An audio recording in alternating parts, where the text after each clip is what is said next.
Halo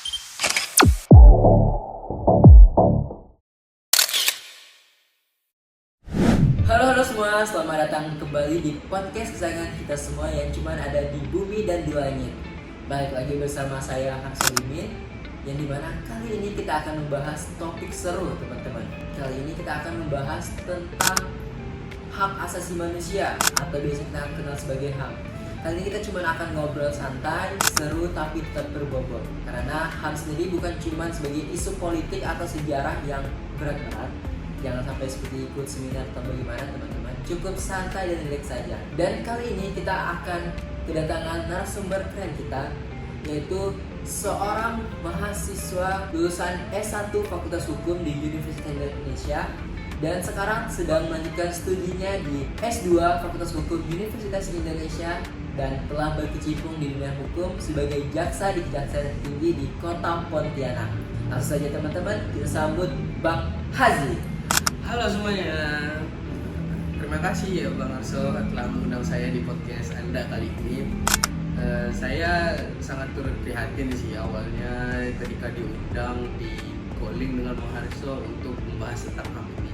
Nah, benar apa yang dikatakan Bang Arso, saya itu alumni dari S1 Fakultas Hukum Universitas Indonesia dan sekarang saya lagi melanjutkan studi saya di S2 Fakultas Hukum Universitas Indonesia dan saya juga sekarang bekerja sebagai jaksa di Kejaksaan Tinggi Negeri Kota Pontianak. Nah, bagi teman-teman yang ingin kepo terhadap saya, cukup untuk klik Instagram kalian hajikaufa._.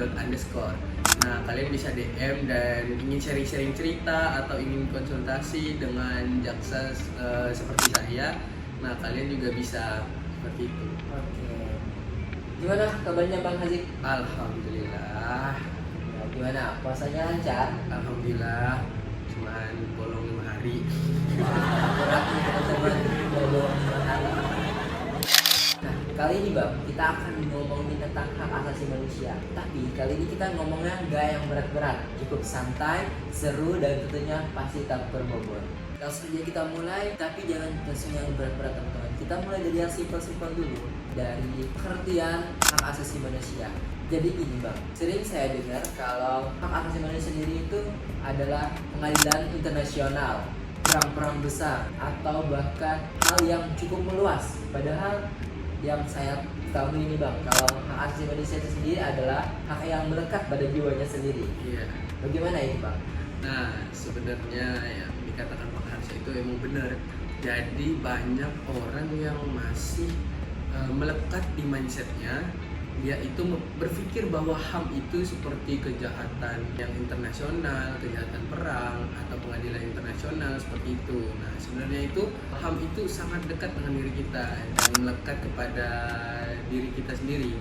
Jadi hak asasi manusia itu banyak kita temui seperti hak untuk berpendidikan, terus hak mendapatkan gaji yang UMR di suatu perusahaan atau di tempat kerja kita. Pemerintah itu juga memfasilitasi kita untuk berpendidikan yang tinggi seperti sekolah dasar negeri, sekolah menengah pertama negeri, sekolah menengah atas negeri. Nah, itu semua itu dibiayai, apalagi untuk ke perguruan tinggi teman-teman. Nah, kalian itu bisa dapat beasiswa dari perguruan tinggi. Untuk orang-orang yang menengah ke bawah itu bisa mendapatkan beasiswa yang namanya Kartu Indonesia Pintar Kuliah (KIPK). Jadi sistemnya itu dia mendapatkan uang per semesternya tanpa harus membayar UKT. Nah, jadi bukannya lebih mudah bukan kita untuk berpendidikan setinggi mungkin karena kita sudah difasilitasi oleh negara kita sendiri gitu, Bang Arso. Oke, itu dari hak asasi manusia aspek pendidikannya Bang. Di sini saya mau tanya nih Bang, sepengalaman apa pernah nggak sih atau punya cerita bahkan tentang pelanggaran hak asasi manusia lainnya? Kalau untuk cerita ya banyak sih sebenarnya. Saya juga punya cerita pas saya masih bekerja di suatu perusahaan sebelum saya menjadi jaksa. Jadi kami itu di satu perusahaan itu digaji dengan upah minimum yang sangat rendah dari UMR daerah tersebut gitu. Jadi kami itu digaji itu 1,2 juta. Cuma 1,2 juta bang. Iya, jadi pas itu kan kami tuh kayak udah banyak tanggungan, banyak juga yang udah beranak dua, terus kayak punya anak tiga, mana gajinya 1,2 juta sampai 1,5, dan UMR di daerah tersebut sangat tinggi banget. Berapa? UMR di daerah tersebut tuh 2,8 juta, jadi sangat beda jauh ya bang, harusnya 1 juta lebih kan, 1,2. Nah, dan itu pun kami tuh kalau lembur itu paling maksimal itu cuma sampai 1,5 juta sana. Nah, bukannya sangat prihatin kan orang-orang di perusahaan sana bang. Dari UMR 2,8 juta dibayar cuma 1,5 juta. Nah, makanya bang Arsul di situ tuh sangat memperhatikan banget karyawan-karyawan tersebut. Itu dari aspek hak asasi sebagai seorang pekerja ya bang.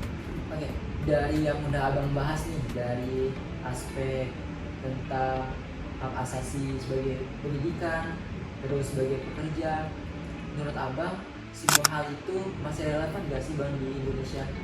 Nah, sebenarnya itu sangat masih relevan karena banyak orang yang masih berpikir itu HAM itu tentang internasional begitu, yang kayak kejahatan perang, kita perang dengan negara lain. Sebenarnya bukan. HAM itu lebih kayak kita mendapatkan hak kita sebagai manusia dan bisa tinggal hidup di negara tersebut. Termasuk juga hak kita untuk hidup ya bang? Iya, hak kita untuk hidup itu juga termasuk HAM yang saat ini. Nah, dari yang kita bahas nih teman-teman pasti sudah punya gambaran kan kalau bagaimana hak asasi manusia itu sendiri dan bagaimana pelanggaran HAM yang ada di Indonesia. Udah nggak kerasa kita udah ngobrol banyak, tapi sebelum saya tutup nih bang, saya mau sedikit tambahan nih dari abang untuk bagaimana cara kita lebih peduli terhadap HAM itu sendiri. Sebenarnya simpel aja sih bang Arsul, cukup dengan tiga cara gitu. Cuma 3 cara, cukup simpel ya? Iya, cukup 3 cara. Jadi yang pertama yang harus kita lakukan itu kita harus memperbanyak literasi tentang HAM. Jadi di semua negara itu pasti mempunyai hak asasi manusia, dan terutamanya di negara kita ya. Dan kita itu harus banyak baca tentang HAM, tentang apa saja hak-hak yang kita dapat sebagai warga negara Indonesia gitu kan. Nah, terus yang kedua itu kita harus mengubah mindset dan berani untuk speak up. Misalnya hak-hak kita ini dilanggar. Nah, hak-hak kita ini dilanggar, kita itu harus berani kita speak up. Setelah itu baru kita laporkan ke lembaga-lembaga yang berwenang untuk menjalankan HAM tersebut kan. Nah, setelah itu yang ketiga itu ada dimulai dari diri sendiri sih Pak. Nah, karena dimulai dari diri kita sendiri itu maksudnya itu seperti kayak kita itu jangan sampailah menindas orang lain, karena kan mereka kan juga perlu butuh hidup ya. Kita namanya sesama manusia itu jangan sampailah berantem atau apa gitu, mengintimidasi, jangan sampai. Apalagi kita di Indonesia ini banyak beragam suku, agama, ras gitu kan. Nah, itu kan sangat beragam itu, dan kita itu harus menghargai perbedaan mereka-mereka yang berbeda dari kita. Nah, jadi makanya itu dimulai dari diri sendiri itu sangat penting. Oke, jadi teman-teman ada 3 cara untuk kita lebih peduli ya bang terhadap hal sendiri. Oke, ada dari yang pertama tentang bagaimana cari informasi, literasi. Iya, literasi. Lalu yang kedua tentang bagaimana berani speak up, dan yang paling penting dari diri sendiri teman-teman. Ingat ya teman-teman, ini catat. Oke teman-teman, sudah cukup podcast kita hari ini. Terima kasih kepada Bang Hazik yang sudah bersedia sebagai narasumber kita pada podcast kali ini. Kalau teman-teman suka sama podcast kita, jangan lupa di-share ke teman-teman, sosial media, atau bahkan grup WhatsApp keluarga Anda, biar kita makin semangat untuk buat podcast-podcast lainnya dan mengundang narasumber-narasumber keren lainnya. Semoga dengan podcast kita ini banyak yang lebih paham dan mengerti terhadap HAM nih Bang. Iya, dan jangan lupa kalian itu harus banyak mengerti tentang edukasi-edukasi seperti HAM ini. Terima kasih buat Bang Hazik juga yang telah bersedia menjadi narasumber kita pada hari ini. Dan untuk podcast kita kali ini, jangan lupa untuk jaga hak sesama kita. Ya, bye bye semuanya. Bye.